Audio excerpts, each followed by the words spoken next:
We're back here on NFL Fantasy Live looking for some mid-round gems because it's the structure of your team. It's an opportunity for you to get value that other people are not getting because they take guys that maybe they shouldn't be taking. Who are you targeting in the mid-rounds, like 4 through 7, Marcus? I'm starting to buy in a little bit more on Brock Bowers. Probably at the lower end of that, maybe closer to round 7, maybe if I can wait a couple of rounds or so. But I'm starting to buy in part because of Luke Getsy as the offensive coordinator there in Las Vegas. They moved him around a lot in the one and only preseason game he played in Georgia. He was actually more of a big slot receiver than he was more of a traditional tight end. But Getsy has traditionally found ways to use his tight ends, especially near the end zone. It's the reason in 2020 we were all on Robert Tonyan. It's a couple years there in Chicago. Cole Kmet was a guy finding the end zone. So I'm starting to think Brock Bowers, being a super athletic guy that can use both him and Michael Mayer at the same time, I'm starting to buy in there. I'm also in on Rome Odunze. I talked about Caleb Williams earlier in the show and how much I think he has upside there, in part because I see the rapport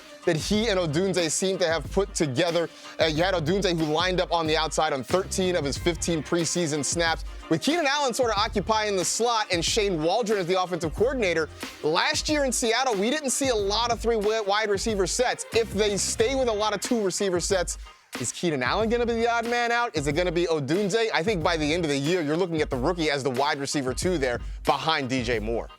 Yeah, and I said earlier, I'm bullish on all of the Cardinals. Give me James Conner there. Last year, he was the RB 13 in fantasy points per game, but you see there from week 13 on, no one scored more fantasy points. He averaged 18 fantasy points per game with Kyler Murray. He goes higher on NFL.com. That's because I do the rankings there. On every other site, he goes in like the 7th or 8th round, so he is a great value at that cost. And then I love Deontay Johnson this year. He is still an elite separator. He's a good playmaker, but he's going to get a quarterback upgrade, and more than that, he's going to get a play caller upgrade. Last year, he had the 3rd highest rate of uncatchable targets. Now he has a new OC that helped elevate Mike Evans back to a wide receiver 1 last year, and elevated Geno Smith and the Seahawks receivers 2 years ago.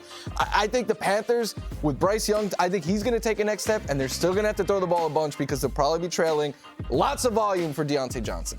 Love Deontay Johnson. What if I told you guys that you could get a guy who had 21 touchdowns last year as the RB 26? And again, it's a little frightening that the entire fantasy apparatus, including the 2 guys who are the pillars of our flagship fantasy show on the podcast network, agree with me on this. We're all Devon Achane going a little too high. It's not criticism of Devon Achane. It feels like we're disregarding Raheem Mostert, think you get a huge value of a big part of an offense that we love in the Miami Dolphins. So those are some mid-round gems for you.